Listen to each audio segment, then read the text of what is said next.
one, am grateful, Mrs. Bush, that they are finally bringing civilization to this savage land. I could not agree with you more, my dear. My daddy settled this land, and I know he'll be looking down on us, pleased at how we help the natives. Yes, they've lost their land, but they've gained access to heaven.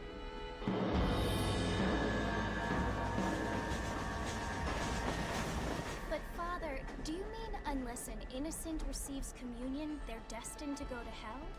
It hardly seems fair. What I mean to say, Jenny, is that there is a great deal of difference between an innocent and a savage. I never thought of it that way. Yes, they lived like animals, but they're happier now.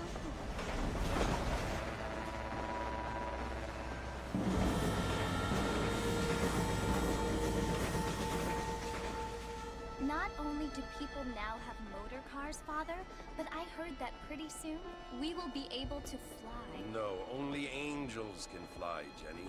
No, apparently people can fly. Didn't you hear? Out in Kansas, a man even got a car to fly. I hardly think so, Jenny.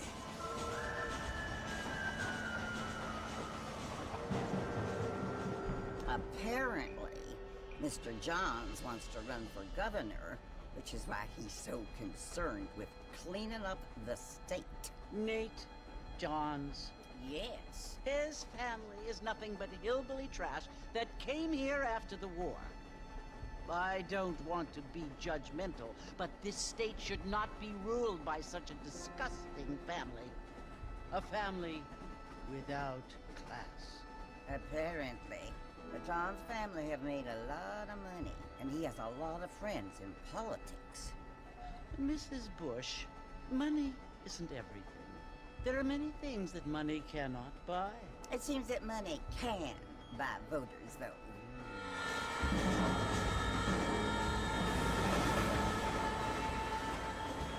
What you must remember, my dear, is that we have been brought here to spread the word. And the word and civilization, they are the same thing. They are the gifts.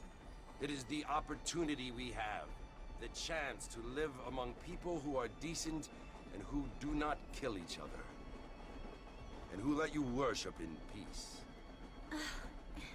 It's so confusing, Father. Sometimes I find it impossible to make the distinction between a loving act and a hateful one. I mean, they often seem to be the same thing. Yes, Jenny, it is confusing. But you only have to ask me if you need help. Indeed. Well, here we are, Mrs. Bush. Armadillo.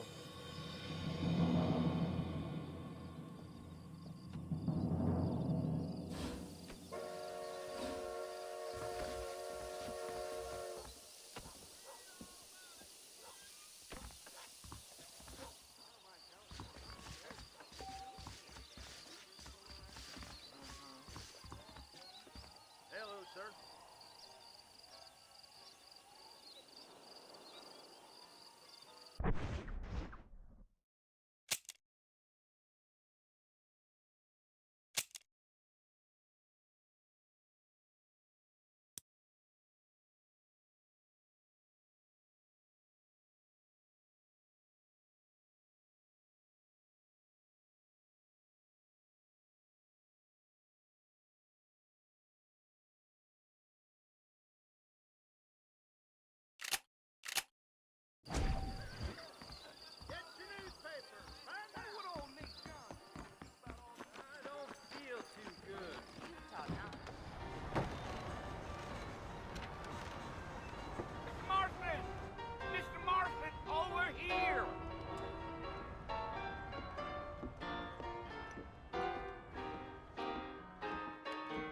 You must be John Marston.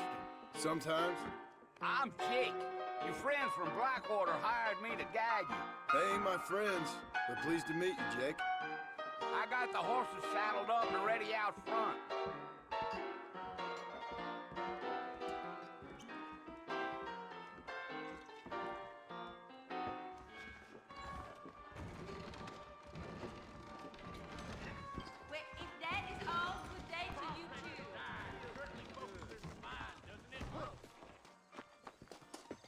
You ain't gonna find sturdier horses than these in all of New Austin. Easy on the spurs now. We don't need to draw undue attention.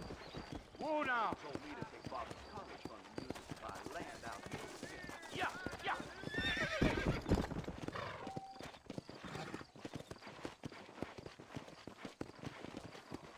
Come on. Giddy up.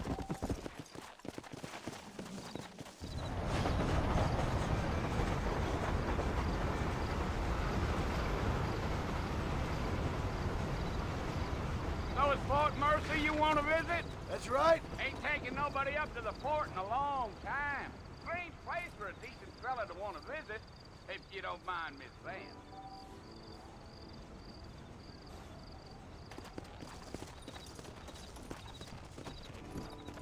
Yeah. Are you planning on spending any time in Armadillo, Mr. Marston? I doubt it. I ain't planning on staying very long. Well, if you're fixing for some female company, you can do a lot worse than Armadillo. Fine as cream gravy they are. Not like Thieves Landing. Dang, those girls ain't even fit for a drinking man to hole up with. I'm a married man, I'm afraid. Come on.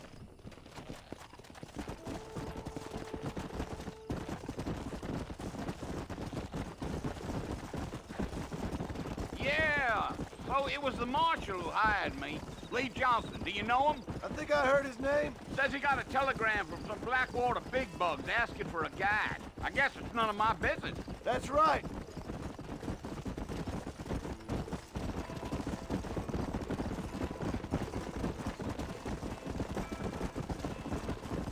You ain't very talkative, are you? Nope. I'm just chewing the dog, mister. It's how I am.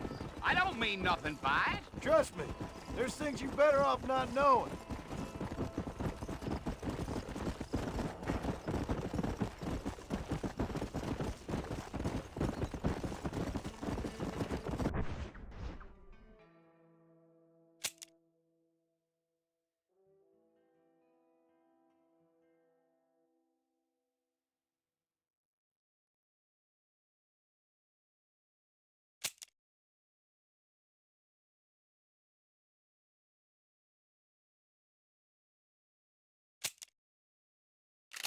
You don't look much like no Blackwater fella. That's because I ain't. If I'm being honest, I don't care much for those highfalutin big city types. Not much at all. Blackwater ain't much of a city. More of a town with delusions, but no, me neither.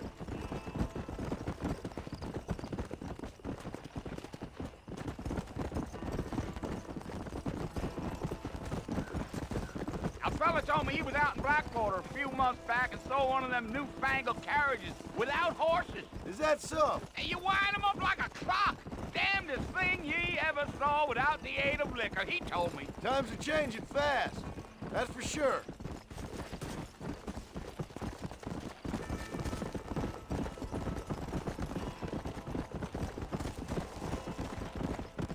So who's this friend you're looking for? Nobody you need to concern yourself with. Never you mind all my questions, Mr. Marston. I just reckon you might be barking at a knot heading for the fort. We'll see when we get there. Damn coyotes! What a waste of good meat. Not far now. Come on. No need for that.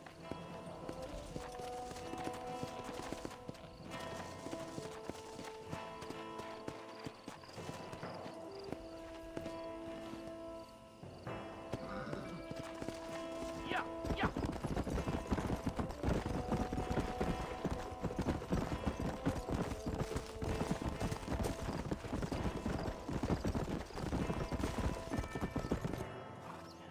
Listen, mister. This here's what's left of Fort Mercer. Some gang rode in and took the place over. So I understand. This is where we part ways, friend. You have yourself a good time.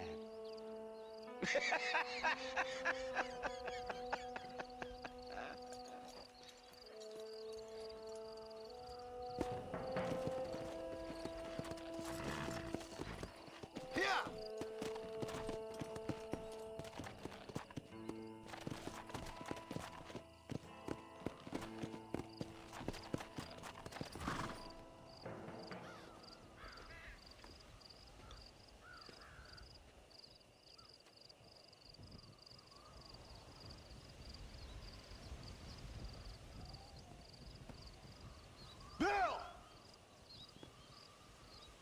come for you! Bill Williamson! Come out here right now! Go away now, John. Don't make me kill you. Nobody needs to kill anyone, Bill. You must think I was born yesterday. You always did think I was an idiot. That ain't fair, Bill. You were as my brother. I've come to try to save you. Oh. Do I look like I need saving? Bill, please. They want to kill us all. I can help you. Well, you never tried to save me before. You only seemed to save yourself. Bill, I implore you think about this. You implore me? You implore me. You always were one for fancy words. Oh. Well, things are different now, John. Now I'm in charge! No more Dutch! And no more you. Implores. I implores you to go back and tell them to send someone just a little bit more impressive next time.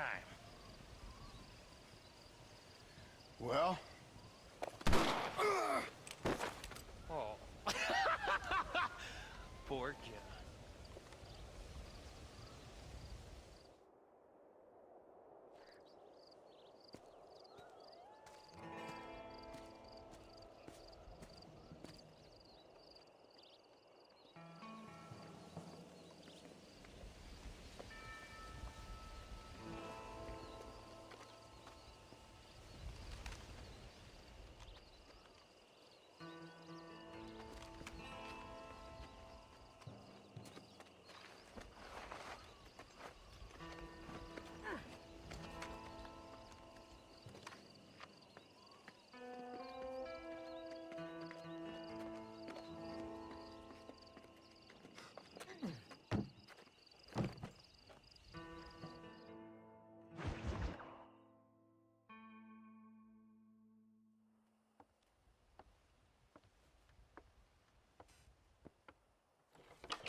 Well, you're alive. So it would seem. So, how do you feel? I don't know the polite word for it. I do. Stupid is the word we use around here. What were you doing? I was doing something stupid. Well, you'll be okay. Once you didn't die, the doctor said you'd be fine. He got the bullets out a couple days ago. Good. It cost us $15. I'm sorry, madam. Should have left me there to die. Did you want to die? I mean, was that it? Was that why you went straight out to Fort Mercer and picked a fight with the worst bandit in the county? To die, Mr. Mr. Marston. John Marston. Bonnie McFarland. Miss Bonnie McFarland. Well, you may be right, Miss McFarland. I don't know. Huh. So what were you doing? Was trying to give Mr. Williamson a chance. For old time's sake. You know Bill Williamson? Knew him. Long time ago. Well, what was he like? Dumb. Just like you. Thank you, miss. You see my hat? I have. And, what will you do now? Now I'm gonna take my time and go after him the less kind way. Well, that sounds very fun, Mr. Marston. Quite heroic, just like in those penny dreadfuls my brother used to read. Meanwhile, if you'll excuse me, I've got a ranch to run. Of course, if you're feeling better, why not take a ride with me later? Help me patrol the perimeter. You can earn back some of that money we wasted on doctor's bills. Of course. And thank you for saving my life, I mean. Next time, Mr. Marston, I strongly recommend you don't try to lose it quite so earnestly. I'll bear that in mind.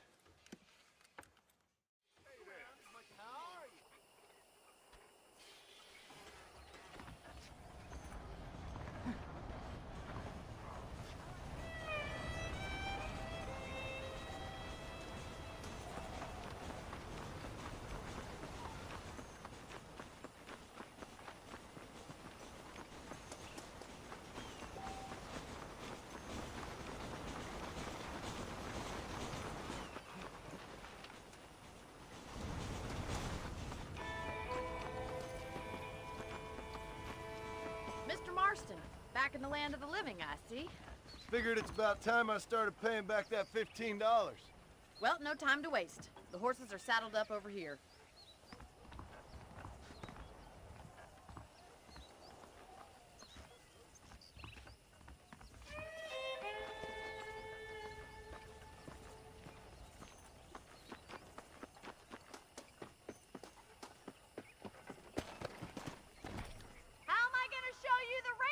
Keep racing off ahead! There's the foreman's office. It's also where we lock up good-for-nothing outlaws, such as yourself. I'm happy enough with my current quarters right now, Miss McFarland. Let's make a tour of the ranch so you can get your bearings. Let's go!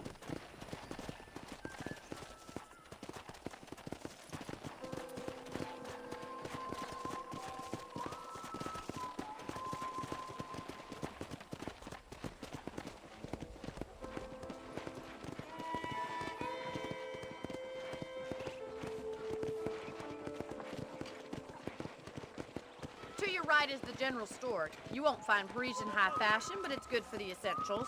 Very convenient. I don't think I've ever seen...